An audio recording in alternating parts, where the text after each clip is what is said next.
Matthew 16 verse 25 says, "For whoever will save his life will lose it, but whoever loses his life for my sake will find it." A verse na kung saan ay, kumbaga madalas na ginagamit natin to tell the people na yung buhay dapat nila ay ino-offer nila sa Panginoon. Yung buhay nila ay dapat nakasuko sa Panginoon. Okay? Pero yung tanong ng verse na, tanong natin dito sa verse na to is, nauunawaan po ba natin ito pong verse na ito? Oftentimes, kino-quote natin to, oftentimes, sinishare po natin ito, pero nauunawaan po ba natin yung lalim at ibig sabihin ng Panginoon? Because kung titingnan po natin, plainly, sabi ng Panginoong Jesus, whoever will save his life will lose it. Okay? Now, I don't know, pero pag tinanong mo yung mga tao, ang pinaka-importante sa kanilang buhay ay yung buhay nila. Di ba? Kasi pag nawala yung buhay nila, wala na. And many people, yan po ang iniingatan, yan po ang pinapahalagahan, yan po yung pinapakain, yan po yung pinoprotektahan, yan po yung, kumbaga isang bagay na tinetreasure natin, walang iba kundi yung buhay natin. Amen. Pero ang sinasabi po ng Panginoong Jesus is, you will lose it if you will save it. How do we save our lives? Siyempre, ayun, katulad ng example natin kanina, iniingatan natin, pinoprotektahan natin. Pero sabi ng Panginoon, whoever loses his life for God or for my sake, sabi ni Jesus, will find it. Matatagpuan niya yung buhay. Siguro, kung tayo po ay darating dun sa decision na yon, para i-apply itong verse na ito, hindi ko po alam kung ano po yung magiging decision mo. If you will save your life or you will lose it for sake of Christ. No? Merong merong na kwento na kami mga pastor ay madalas naming kumbaga ine-example na pag dumating tayo sa time of persecution, ang tanong, handa ka na bang mamatay para sa Lord? Tanungin mo katabi mo, handa ka bang mamatay para sa Panginoon?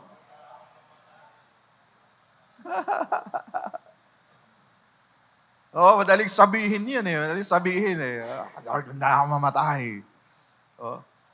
Yun ang question How far can you go? How far can you go for God? Kung ikaw ay darating na doon sa ganung desisyon. Are you willing to die for the Lord?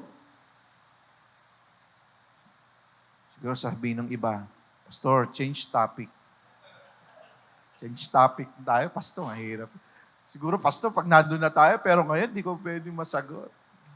Now, listen. These are the things na, makinig kayo mabuti, these are the things that you need to answer. You need to answer sa Diyos. At hindi mo na kailangan hintayin yung sitwasyon na yun. Natututukan ka ng baril, tatanungin ka pa, handa ka bang mamatay sa Panginoon? And then, doon ka pa magdi-decide. No. You need to answer God. Kung yung buhay mo ba talaga ay talagang nakasuko at ibinigay mo na fully sa Kanya. It's para bang parang ito yung tanong na parang ayaw mong itanong sa'yo. Pero ito yung dapat na decided ka na. Ito yung mga tanong na dapat may decision ka na. Hello? Hello? Pastor naman, ba naman yan? Kapatid, sasabihin ko po sa inyo, no? Hindi naman po natin hawak ang ating buhay. Amen? Anytime naman, pwede tayong kunin ng Panginoon. Anytime, pwede tayong umuwi sa Diyos. Pero dapat decided ka na. Amen? Na ang buhay mo ay para talaga sa Diyos. Kasi, pag tayo dumating sa point na life or death, you need to make the right decision. You need to make the right decisions. Pastor, antindi naman yung intro mo. Oo, kasi matindi po yung ating pagkikwentuhan. Okay? Matindi po yung ating pagkikwentuhan. Matatagpuan po natin ito in Judges 11. Ang ating pong title is, I am open. Sabihin po natin lahat, I am open. Yan. Malalaman nyo kung bakit I am open tayo. Okay? Judges 11, beginning verse 1. Now Jephthah of Gilead was a great warrior. He was the son of Gilead, but his mother was a prostitute. Gilead's wife also had several sons. And when these half-brothers grew up, they chased Jephthah off the land. Sabi ng mga kapatid ni Jephthah, "You will not get any of our father's inheritance," they said, "for you are the son of a prostitute." So Jephthah fled from his brothers and lived in the land of Tob. Soon he had a band of worthless rebels following him. Pag-usapan po natin yung buhay ni Jephthah. Sabihin po natin lahat, Jephthah. Jephthah.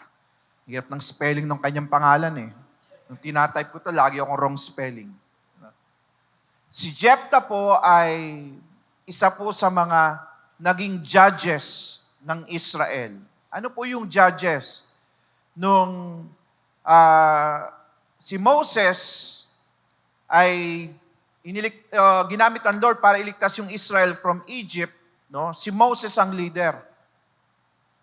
After nila sa wilderness, papasok na sila sa promised land, namatay na po si Joseph. Ang sumunod na leader ay si Joshua.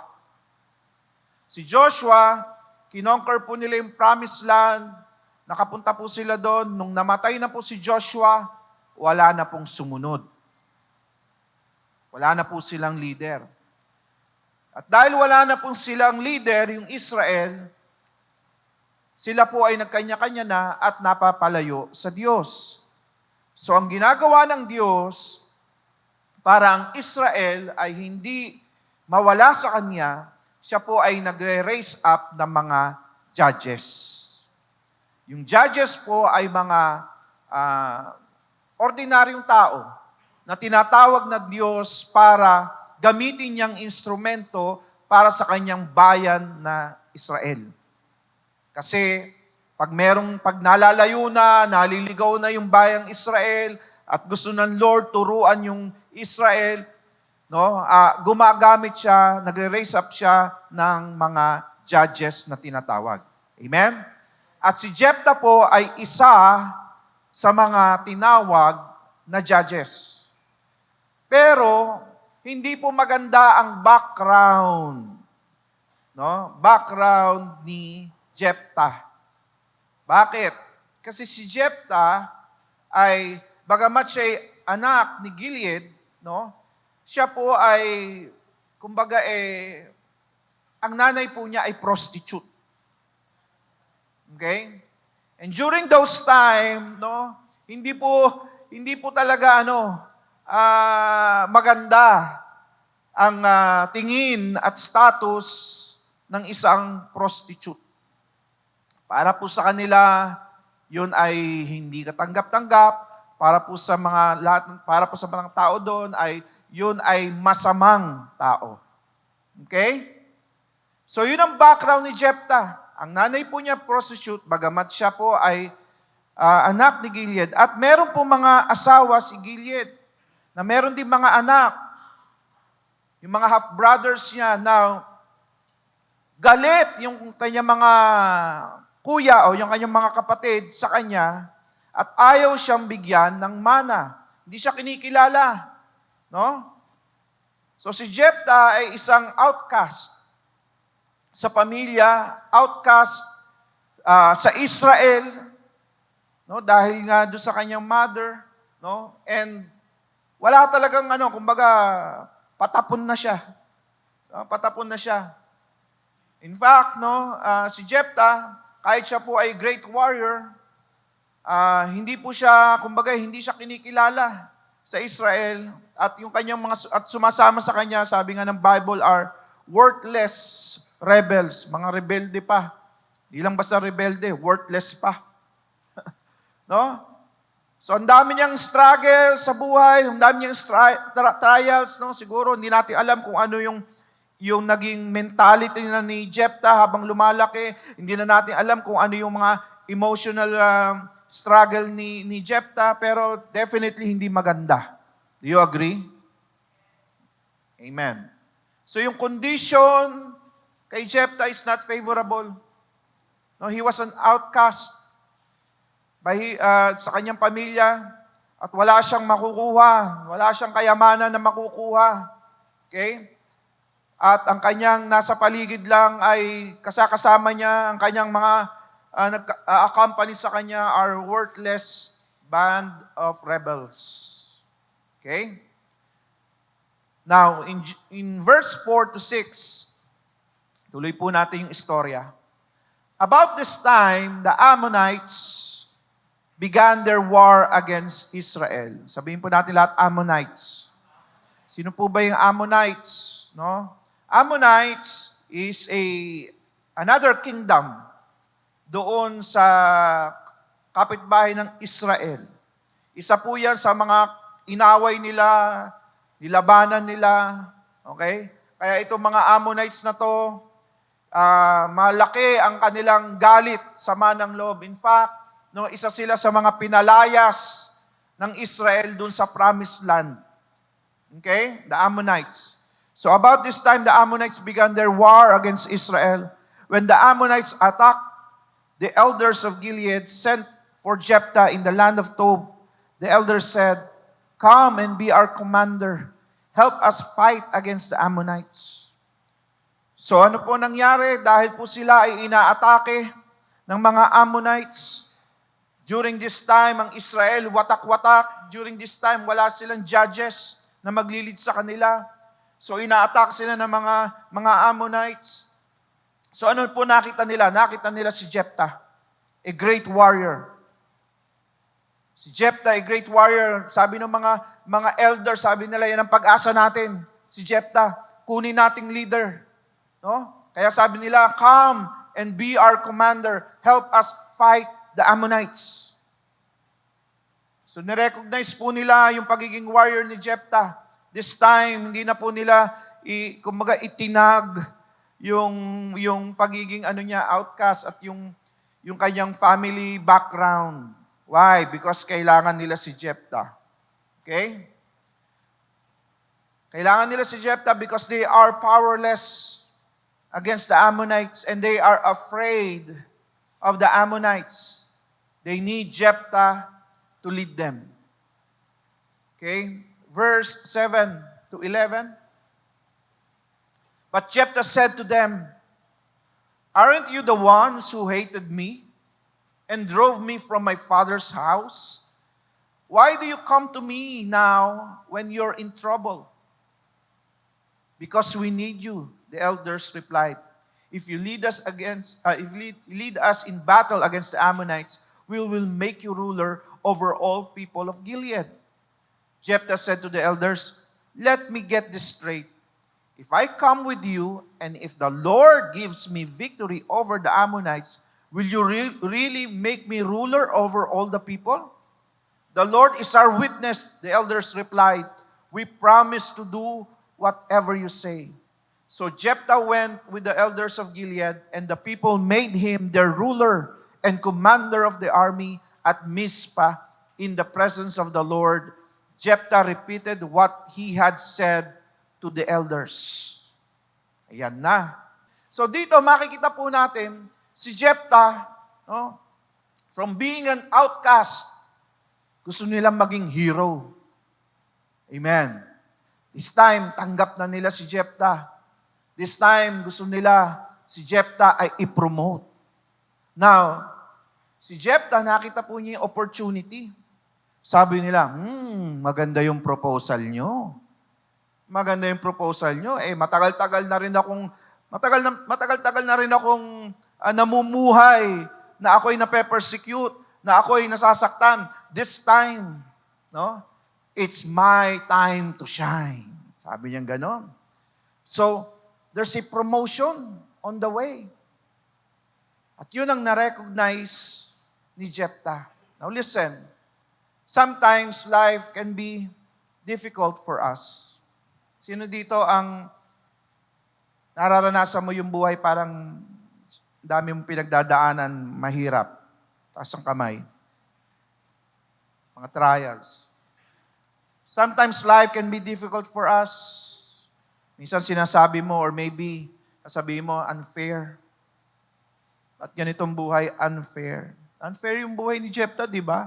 I mean, di naman siya namili ng magulang. Siya ay ipinanganak. Tama? Kung meron lang siyang option na mamili ng magulang, baka hindi niya piliin yung nanay niya at yung tatay niya. Why? Kasi, biro mo, simula bata hanggang tumanda na siya. Outcast na siya. Pine-persecute na siya. No? Pero, si Jephthah, listen, tiwala lang sa Diyos. And that is what we need. Sometimes life is difficult for us. Sometimes, sasabi natin, life is unfair to us. Pero sabihin ko po sa inyo, God has a plan. God has a plan. Pag ikaw lalapit sa Diyos at magtitiwala sa Diyos at mananatili sa Panginoon, sasabihin ko po sa inyo, it can be difficult, it could be unfair, pero darating ang time, yung promotion mo. A day of promotion will come. Why? Because God sees your heart. God knows your life. Alam ng Diyos yung dinadaanan. Just like Jephthah, alam ng Panginoon, nakikita ng Diyos na yung every time na umiiyak si Jephthah, at ang iniiyak niya yung ginagawa sa kanya ng kanyang mga kapatid at ng kanyang mga kababayan. Nakikita ng Lord yun. At hindi makakalagpas sa Panginoon yun because God is a good God. Amen. Tiwala ka lang sa Diyos. Alam mo, mahirap. Unfair na yung buhay. Ang dami mo ng difficulties. Rebelde ka pa sa Diyos. Yun ang mahirap. How can God give you favor? How can God be merciful and gracious to you kung si Lord inaaway mo, si Lord ang sinisisi mo, si Lord ang nilalayuan mo? Magtiwala ka sa Diyos. Amen. Magpatuloy ka sa Panginoon. Darating yung day of promotion mo. So si Jephthah, tinanggap niya yung challenge. Kaya nga po, siya po ay sabi dito, he went with the elders in Gilead and the people made him their ruler and commander of the army. So ngayon, si Jephthah ngayon ay makikipaglaban na siya with the Amorites. Now, ang question, what's the deal with the Amorites? No? Ano ba ang problema ng mga Amorites? Now, you see, what happened is, nung dumating yung Israel, pinalaya sila, kumbaga nakipaglaban sila against sa Israel, tinalo sila. Kasi syempre, favor ni Lord sa Israel. So yung mga Amorites, o yung Ammonites, no? Sila po ay napalayas. Now, in their heart, sabi nila, hindi, land pa rin namin yan. Yung inoccupy nyo, land pa rin namin yan. Kaya, nung sila ay nakapagpalakas na, sila naman po ang lumusob. Ngayon, this time, yung Israel naman ang walang magawa. Okay? So ang ginawa, dahil leader na si Jephthah, at siya po ay sinasamahan ng Panginoon, siya po ngayon ang ni-raise up na bilang judge ng Panginoon, Jephthah confronted the king of Ammon. In verse 23 to 24, tuloy po natin yung istorya. So nakikipag-usap siya, una dinidiplomasya pa niya muna yung king of Ammon. Okay? Para hindi na maggera. So you see, it was the Lord, the God of Israel, who took away the land from the Amorites and gave it to Israel. Why then should we give it back to you? No? You keep whatever your God, Chemosh, gives you, and we will keep whatever the Lord our God gives us. Alam nyo, etong totoo hanggang ngayon, that's the problem of Israel. Kasi marami nagke-claim, hindi nyo naman land talaga yan. Yeah, in present day Israel, hindi nyo naman talaga land yan. No? Yes, it is true. Kaya nga nag-wander sila in the wilderness, tapos dinala lang sila sa promised land. At pagdating nila sa promised land, marami na nakatira doon. Pero ang case kasi is, ibinigay na ng Diyos. Hindi, kami nauna. Paano binigay ng Diyos? No? Pero tandaan po natin, the Bible says, the earth is the Lord's and the fullness thereof. Amen? Siya ang lumikha ng lahat ng bagay at siya ang may-ari ng lahat ng bagay. Now, ibinigay sa kanila ng Diyos yung land of Israel, yung promised land, at pinaalis yung mga Amorites, no? Sabi ni Jephthah, kay Lord naman yun eh. Binigay sa amin ni Lord yan eh. Kaya nga, nangutya pa siya eh. Kung ano yung binigay sa ng Diyos nyo, yun ang kunin nyo. Nakikipagdiplomasyo siya. Okay, verse 26. Israel has been living here. Tingnan nyo, gano'n na sila katagal. Israel has been living here for 300 years, inhabiting Heshbon and its surrounding settlements, all the way to Aroer and its settlements, and in all the towns along the Arnon River. Why have you made no effort to recover it before now? Therefore, I have not sinned against you. Rather, you have wronged me by attacking me. Let the Lord who is judge decide today which is right, Israel or Ammon. Sometimes ganyan ang ginagawa ng kaaway sa atin. No? You see, kung ano yung binigay sa atin ng Panginoon, sa'yo yan. Amen? So be faithful. Be faithful. Hallelujah. Now you see, Jephthah tried diplomatic approach. Pero alam nyo, yung king of Ammon, sabi niya, gera na to. Okay? So Jephthah launched an attack through Mizpah of Gilead. Now listen, ito pong laban ni Jephthah na ito ay hindi simpleng laban. Bakit? Kasi unang-una, kaya malakas ang loob ng king of Ammon, malakas na sila eh. Nagpalakas sila eh. Now si Jephthah, alam naman po natin, no? Ang kanya worthless rebels, no? And saka yung army of Israel. Pero you see, ang importante, listen, sa lahat ng battles ng buhay natin, ang importante, kakampi mo si Lord. Amen. Lahat tayo may kanya-kanyang battles sa ating mga buhay. Ang importante, kapatid, kakampi mo si Lord. Kasi pag kakampi mo si Lord, kapatid, si Lord will do the battle for you. He will empower you. He will give you wisdom. Sasabihin ng Lord sa iyo kung ano ang weakness ng kalaban at kung ano ang dapat mong gawin. God will assure you His victory. Amen. Si Jephthah po needs the empowerment from above, from God. Why? Because the battle is the Lord. Sabihin po natin lahat, the battle is the Lord's. Dapat yan ang ating unawain. Pag ikaw may Diyos sa puso, pag meron kang Kristo sa puso, lahat ng battles mo hindi sa'yo. Yan ay sa Diyos. Because God owns you. Tinubos ka na ng Panginoon. The problem is, kaya tayo hirap na hirap sa battle is because we're trying to fight it on our own terms and on our own way. Fight your battles, dali mo sa Panginoon. Dali mo yung battles mo to His throne room, to the throne room of God. Doon mo makikita how God will fight His battles for you.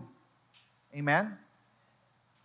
Hallelujah. The problem is kasi kala natin sa sarili natin lakas. Our battles is the Lord's if we offer it to God for His glory. Yung battle natin is the Lord's kung yan ay ibibigay mo for the glory of God. Pero kung ikaw, ang battle na ginagawa mo is para lang sa sarili mo, to take revenge, or para lang sa sarili mo, para itaas mo yung sarili mo, kapatid, hindi ka pwedeng samahan ng Panginoon dyan. Pero kung yung battle mo na yan ay ibibigay mo, Lord, this is for your glory. And then God will bless you. Amen? Tuloy po natin. Ano po nangyari sa battle po ni Jephthah? Verse 29, at that time, the Spirit of the Lord came upon Jephthah. Hallelujah. Yan ang kagandahan. Pag ikaw nandun sa kalooban ng Diyos, yan ang kagandahan. Pag ang Diyos ang kumikilos sa battles mo, at ikaw ay nananatili sa Panginoon. The Bible says, the Spirit of the Lord will come upon you. No? Si Jephthah, siya po ay nanatiling tapat sa Panginoon. That's why sinamahan siya ng Panginoon. And the Spirit of the Lord came upon Jephthah. What happened? And he went throughout the land of Gilead and Manasseh, including Mizpah and Gilead. And from there, he led an army against the Ammonites. And Jephthah made a vow. So, nangyari po, naglaban na po sila. And Jephthah made a vow to the Lord. Nangako po si Jephthah. He said, listen to his vow. This is very important. Pakinggan niyo po itong vow ni Jephthah. And Jephthah made a vow to the Lord. He said, if you give me victory over the Ammonites, sabi niya sa Panginoon, I will give the Lord whatever comes out of my house to meet me. When I return in triumph, I will sacrifice it as a burnt offering. Sabi niya, itong pangako niya sa Lord. He made a vow to God. Sabi niya, Lord, pag binigay mo sa akin itong victory na to, Lord, yung unang lalabas sa pintuan ng tahanan ko, Panginoon, pagkatapos kong magtagumpay, Lord, i-offer ko sa iyo as a burnt offering. No? As a burnt offering. Pag sinabing burnt offering, i-offer niya as a worship para sa Panginoon. No? Ibibigay niya sa Lord. Okay? So at this time, Jephthah made a vow promising God in exchange for victory in battle would offer up a sacrifice, the first thing that should come out of his house to meet him on his return. Okay? So what happened next? 32. So Jephthah led his army against the Ammonites, and the Lord gave him victory. Hallelujah. Tagumpay si Jephthah. He crushed the Ammonites, devastating about 20 towns from Aroer to an area near Minit and as far away as Abel-Keramim. In this way, Israel defeated the Ammonites. Tagumpay si Jephthah. 20 towns ang kanyang na-recover. Hallelujah. God gave Jephthah a great victory, but Jephthah gave God a vow. And this is where the true battle begins for Jephthah. Ito na yung real battle ni Jephthah. Why? Verse 34. Pag-uwi ni Jephthah, when Jephthah returned home to Mizpah, his daughter came out to meet him, playing on tambourine and dancing for joy. Lumabas yung kanyang daughter, nagtatambourine pa, dancing for joy. Ito pa, sabi, she was his one and only child. He had no other sons or daughters. Yun pa lumabas. When he saw her, he tore his clothes in anguish. Sabi niya, "Oh, my daughter," he cried out, "you have completely destroyed me. You brought disaster on me, for I have made a vow to the Lord, and I cannot take it back." Ang ganda na eh. No? Ang ganda na eh ng istorya. Si Jephthah na-promote. Si Jephthah in-anoint as leader, as commander. Si Jephthah nakipaglaban. Si Jephthah nagtagumpay. Pero ito na yung totoong laban ni Jephthah. Why? Because he made a vow with God. Sabi niya, kung ano yung unang lalabas sa pintuan ng tahanan ko, ay sa'yo, Panginoon, ibibigay ko. At lumabas yung kanyang nag-iisang anak. Okay? His one and only child, a daughter who was full of joy and gladness for his father. Sinasalubong pa siya. Siyempre, mahal niya yung kanyang tatay. Lalo na nung nalaman niyang nanalo yung kanyang tatay, victorious yung kanyang tatay, kaya siya sumasayaw. He was dancing to celebrate her father's victory. Pero hindi niya alam kung ano yung mangyayari sa kanya. Ang alam lang niya, mahal na mahal niya yung tatay niya at siya ay nagse-celebrate dun sa victory ng tatay niya. She loved her father so much. And Jephthah, I believe, with all my heart, Jephthah loved his daughter so much. Amen? Isa lang yun eh. Pero kailangan ibigay. Tanungin ko po kayo, how would you react to this kind of situation? What if kung ikaw ay nandun sa sitwasyon na yon? You made a vow with God, sabi mo, "Lord, bibigay ko sa iyo, Lord. Promise." And then, yung anak mo ang lumabas. Ano ka? Laban o bawi? Paano kung ikaw kaya si Jephthah? Ano? Sino dito laban? Bawi. Huwag niyo na kami tanongin, Pastor. Siguro, sanay si Jephthah na iba yung sumasalubong sa kanya, kaya malakas ang loob niya. Never in his wildest dream and imagination na yung anak niya ang lalabas. Kasi alam niyo, kung yung anak niya lagi ang sumasalubong sa kanya, hindi niya sabihin yun. Alam naman niya, di ba? Tama? Kaya siguro sabi niya, "Sige Lord, kung ano yun, deal." No? Siguro sabihin natin, kung ako si Jephthah, "Pastor, bawi na. Hindi ko kaya yan." Okay? Lalo na yung kaisa-isa mo lang anak. No? Tapos yung anak niya, ano pa yun? Nagdadalaga pa lang. I don't know, no? Guess natin kung ano age siya, siguro 12, 13, no? Something. No? Nagdadalaga pa lang. What if naman, ikaw yung anak? Kanina si Jephthah, paano naman kung ikaw yung anak at malaman mo na i-offer ka ng daddy mo? What if no, ikaw naman ang sabi? Kasi sinabi na ni Jephthah yun, sabi ni Jephthah mo, "Oh, my daughter," he cried out, "you have completely destroyed me. You brought disaster on me, for I have made a vow to the Lord, and I cannot take it back." So, in a way, alam na ng daughter niya. Parang, "Ngako kasi ako eh. Hindi ko na mababawi yun sa Panginoon." Question is, can you remain faithful to God? Magiging faithful ka pa rin ba sa Diyos at sa pangako mo sa Diyos kung ikaw ay nando sa ganung sitwasyon? Pastor, bakit ba kailangan kasi mangako pa? Ba't kailangan kasi mag-vow pa siya kay God? No? Is it important to fulfill your vow to God? Now, why is it important to fulfill your vows to the Lord? Ecclesiastes 5, verse 4 to 7. When you make a vow to God, do not delay in fulfilling it. He has no pleasure in fools. Fulfill your vow. It is better not to vow than to make a vow and not fulfill it. Do not let your mouth lead you into sin. And do not protest to the temple or the messenger, my vows was a mistake.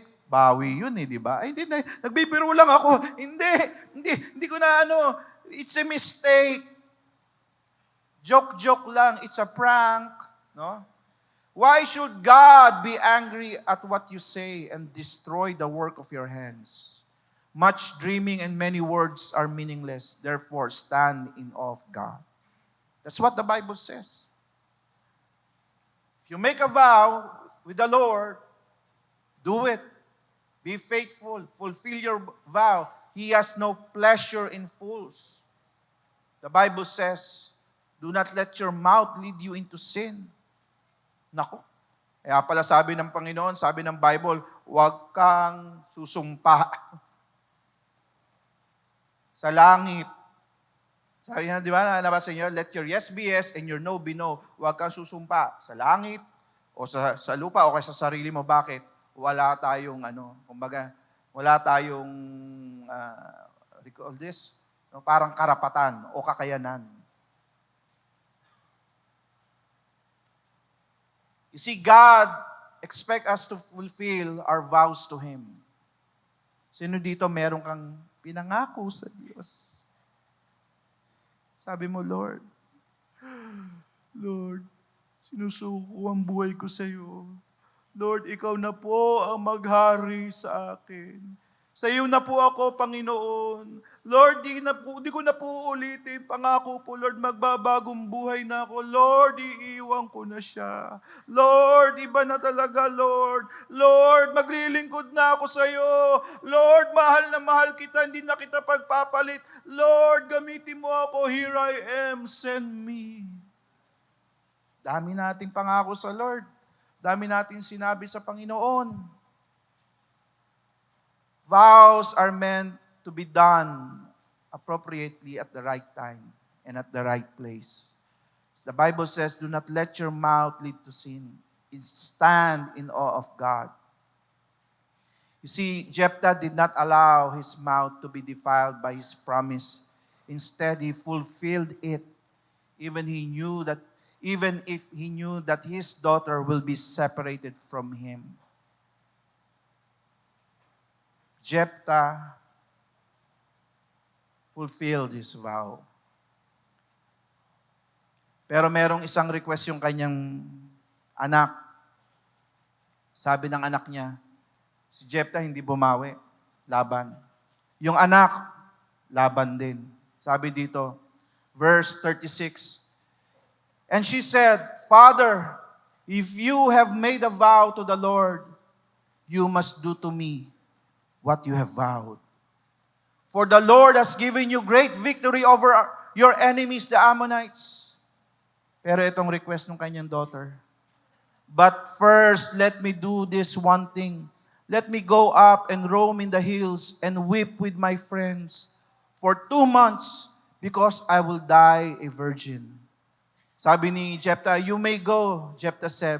And he sent her away for 2 months. She and her friends went into the hills and wept because she would never have children. When she returned home, her father kept the vow he had made, and she died a virgin. So it has become a custom in Israel for young Israelite women to go away for 4 days each year to lament the fate of Jephthah's daughter. Tinupad ni Jephthah, tinupad ng kanyang anak. Question, what are the promises that you've made? Simula nung na-born again ka. Ano ba yung mga pangako? Sinabi mo ba, Lord? Sige, Lord. Babagong buhay na ako. Lord, sige, Lord. Gagawin ko ito. Lord, maglilingkod na ako. Lord, ang dami natin pinangako. You see, ang sasabihin ng mga tao, people will say, promises are meant to be broken. That is not biblical. Amen. For the Lord we serve teaches us to honor promises and to be faithful, and just as He is faithful to His promise. Listen, what if kung sinabi ni Jesus, bawi na? wala tayo dito ngayon. Nung nasa Garden of Gethsemane siya, alam niya siya yung isasacrifice. Alam niya, in a few hours, masasaktan na siya. Yung kanyang pawis parang dugo na lumalabas sa kanya. Pero nasabi ni Jesus, not my will, but yours be done. That's why Jesus died on the cross. Because He fulfilled the vow. The vow of the Father para sa Kanya. And He accepted the vow na inihanda ng Diyos o ng Kanyang Ama para sa Kanya. That's why kailangan natin makita na pahalagaan natin, kapatid, yung mga sinasabi natin, pinapangako natin sa Diyos. Kailangan bigyan natin ng importansya dahil hindi biro-biro ang pagiging Kristiyano. Hindi nilalaro ang buhay Kristiyano dahil seryoso ang Diyos sa iyo. Amen. Hallelujah. Alam niyo po, bakit po ang title ng message natin is I am open? Because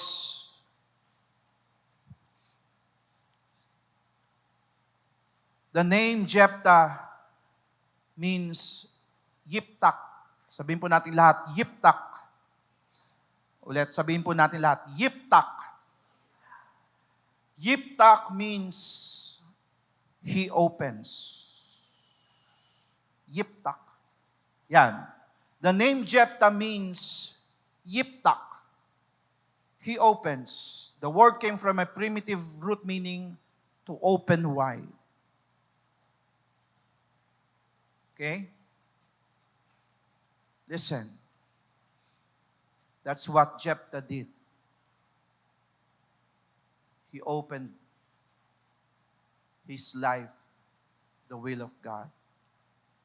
And if you want to be like Jephthah, sasabihin natin, hindi ko kaya yun, mahirap yun. If you want to be like Jephthah, yung ganong determination, ganong faithfulness, we must be willing to open our hearts, our minds, our soul, and our spirit to God. Kailangan ikaw mismo. Alam mo, that's why madaling bumawi eh. Kasi hindi ka naman surrendered talaga. Hindi naman talaga bukas yung buhay mo sa Panginoon. Because the more we are open to God, the more we receive His love. The more we receive His grace. The more we open ourselves to God, the more we receive from God. Ganyan si Jephthah, he is open. Being open means you are accessible and free to receive God's move sa buhay mo. We cannot follow and obey God fully unless we are open to God's will. Kapatid, hindi ka makakasunod at di mo masusunod ng buong buo ang Diyos kung hindi ka bukas sa kalooban ng Diyos sa buhay mo. You need to open yourself to God. Hindi mo magagawa yung mga pinapagawa ng Diyos sa'yo. Hindi mo masusunod ang Diyos even in the time na kung saan talagang difficult decisions kung hindi ka bukas sa kalooban ng Diyos. Lagit-lagi maglalaban at mangingibabaw yung gusto mo at kalooban mo. That is why yung ating first verse is, whoever will save his life will lose it. And whoever loses his life for my sake, sabi ni Jesus, will find it. Hindi mo magagawa yan, kapatid, kung hindi ka bukas sa kalooban ng Diyos. Just like Jephthah, he is open to God and ready to surrender everything to God. So tanong, are you open to God? Bukas ka ba sa pagkilos ng Diyos? Bukas ka ba sa kalooban ng Diyos sa buhay mo? Pastor, yan ang mahirap eh. Ang hirap talagang ibigay sa Diyos lahat. I-surrender sa Diyos lahat. You see, being open, yun ang problema eh. Pag tayo open lang during yung situation na yun, mahihirapan ka talaga. Kailangan buong buhay mo talaga, simula pa lang, bukas ka na sa Diyos. Lord, sige Lord, kung anong kalooban mo. Yes Lord, sige Lord, ikaw ang masunod. Yes Lord, gawin mo kung anong nais mo sa aking buhay.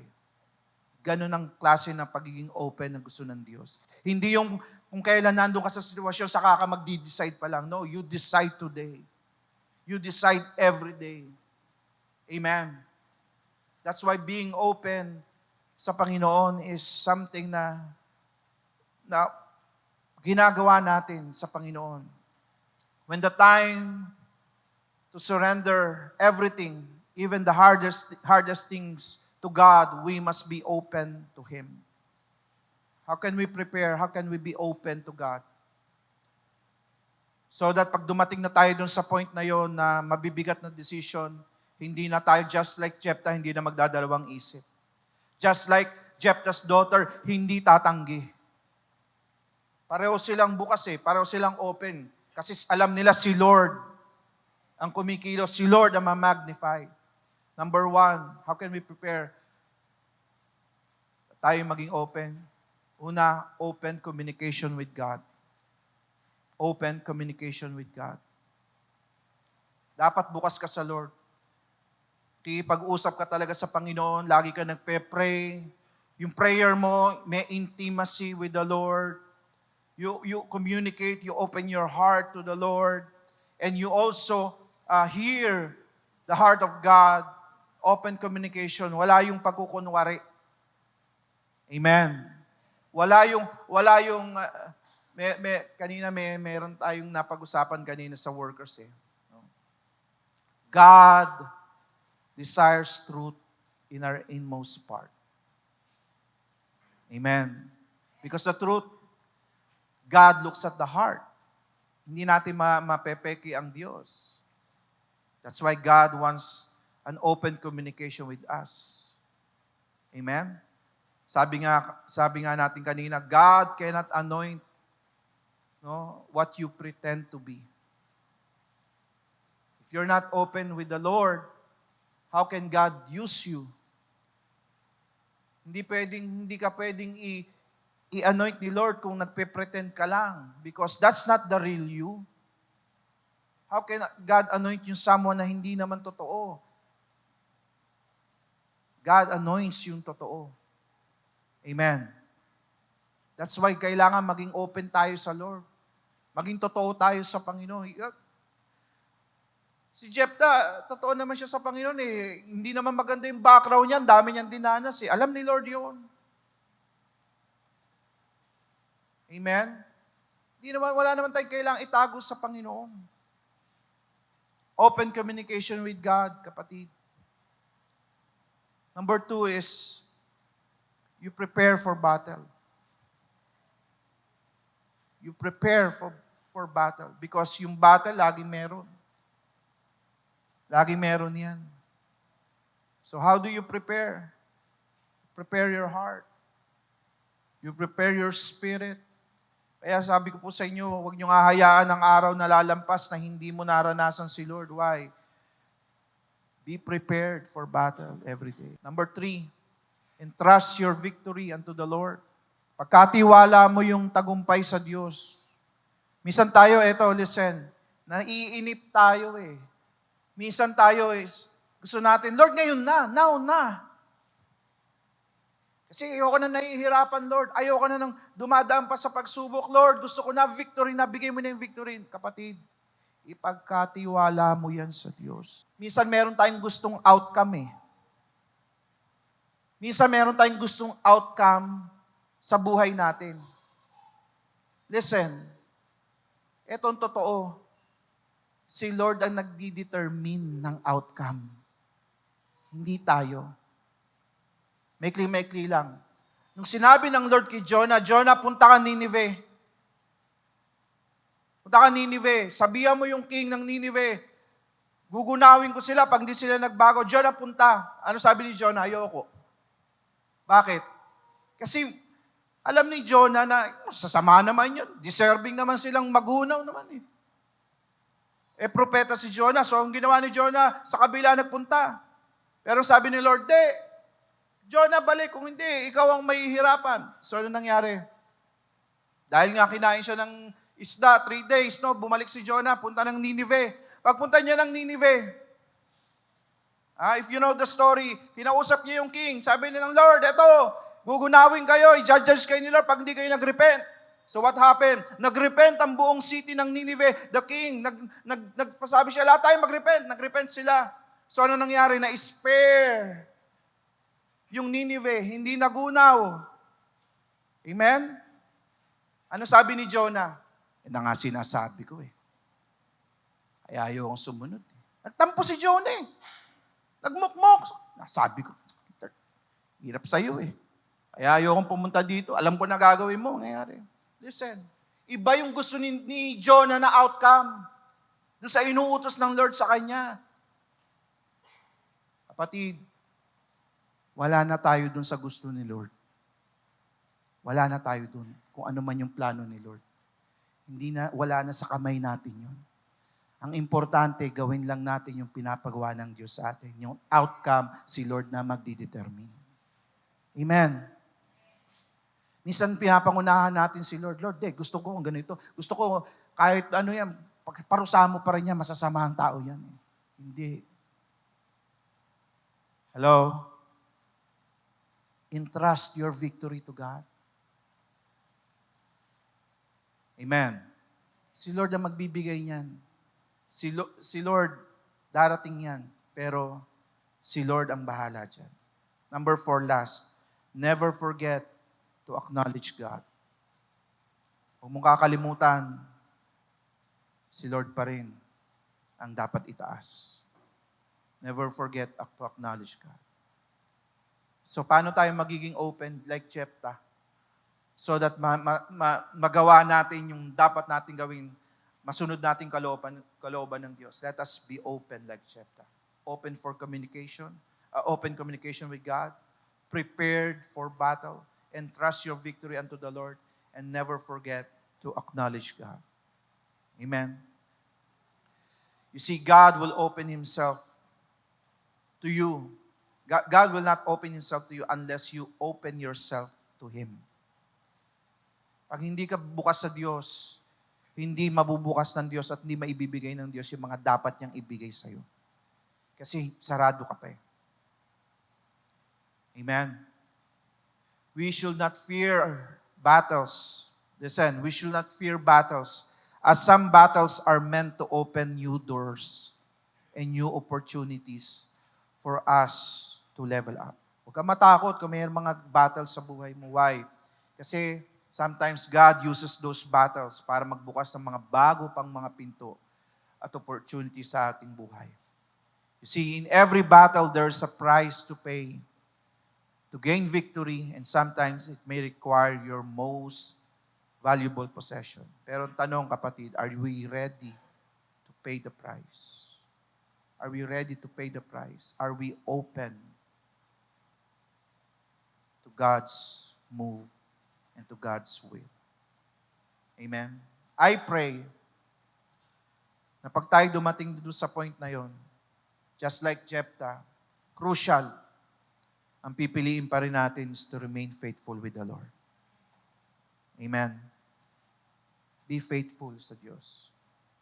Minsan, iisipin natin, why would God allow na mangyari sa buhay ni Jephthah itong nangyari sa kanya? Minsan, iisipin natin, so, it was unfair. Pero you see, katulad nga ng sinabi natin kanina, you don't make your decisions during those times. You make your decisions today. So that pag dumating ka na doon sa point na yun, madali nang to say yes to God. Amen? Alam niyo si Jephthah, Bugbog na yan eh. Bugbog na siya dahil simula bata pa siya, outcast na siya. Wala na siyang ibang takbuhan kundi si Lord lang. Kaya natutunan ni Jephthah magtiwala lang sa Lord. Natutunan ni Jephthah, Lord, ano pa ba pagmamalaki ko eh? Wala naman talaga ako. Ikaw lang naman ang meron ako. Kaya nung dumating na yung point na yun, a crucial decision, kailangan niya i-offer yung kanyang daughter. Hindi na mahirap kay Jephthah. Bakit? Kasi noon pa, nakasuko na yung buhay niya sa Diyos. Noon pa, sanay na siya, Lord, lahat para sa iyo, Panginoon. And I believe kahit yung kanyang anak, naunawaan yun. Alam niyo bakit naunawaan ng anak niya yun? Because nakikita niya sa buhay ng kanyang ama. Na yung kanyang ama, walang pinaka-importante kundi ang Diyos. Kaya nung sinabi niya, kung ikaw nangako sa Diyos, tuparin mo. Sabi nung daughter ni Jephthah, kasi alam niya, kilala niya kung sino yung kanyang tatay. I pray, ganun na tayo.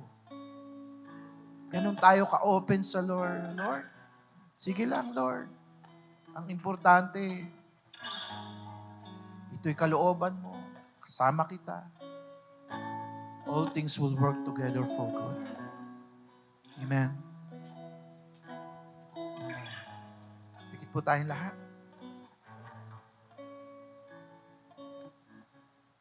Do you love the Lord? Si Peter, nung tinanong siya ni Jesus, Peter, do you love me more than this? Peter answered, yes. But Jesus, kailangan yung tanongin 3 beses so that Peter would realize kung ano yung pinapasok niya. I pray sa bawat isa sa atin that we will realize kung paano talaga magmahal sa Diyos. Open your heart to God. Minsan madali magbukas sa Diyos kung everything is blessed, everything is victorious, everything is okay. Pero what if it hurts? What if kung kaisa-isa na lang, kukunin pa? Are you still willing to give it to God? Kapatid, let us always be open. Hallelujah. Lord,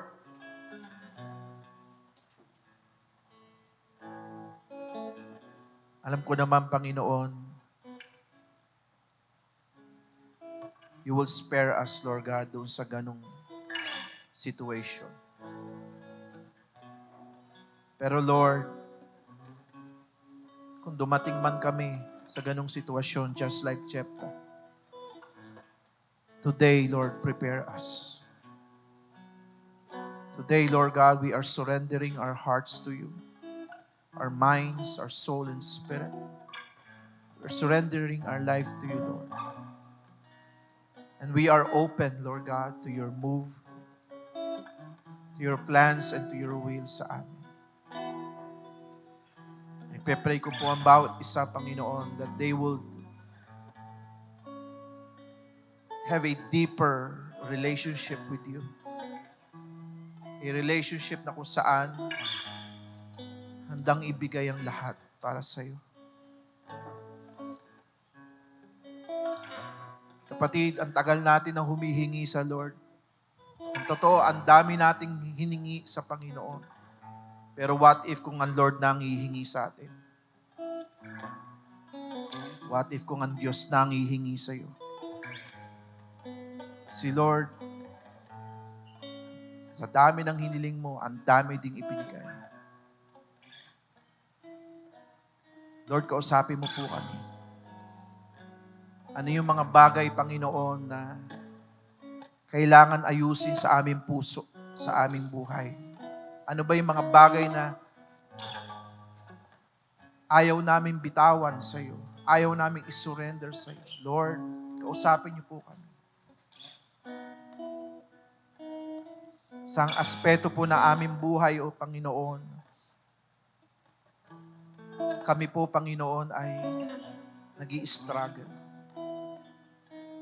And today, Lord God, we are surrendering it to you. All for your glory, Lord. All for your glory. Hallelujah. We are open, Lord God, to your move. Thank you, Lord Jesus. Dalahin ko, Lord God, na kami po, Panginoon, sa aming pong buhay sa araw-araw, we will always choose you, Lord God. Kami po, Panginoon, Lord God, ay laging handa, Panginoon. At lagi mong hinahanda, Panginoon, for the battles ng aming mga buhay. Thank you, Lord God. Hallelujah. I pray, Lord God, sa mga kapatid ko na narito, na meron silang mga battles, Panginoon. I pray, Lord, give them strength, Lord God. Give them wisdom. I pray, Lord God, they will choose you, Panginoon. And they will choose to obey you, Lord God. Bless them, Lord God. Bless them. Thank you, Lord God. We honor you. Glorify you, Lord. In Jesus' name, amen. Amen. Palakpakan po natin ang Panginoon.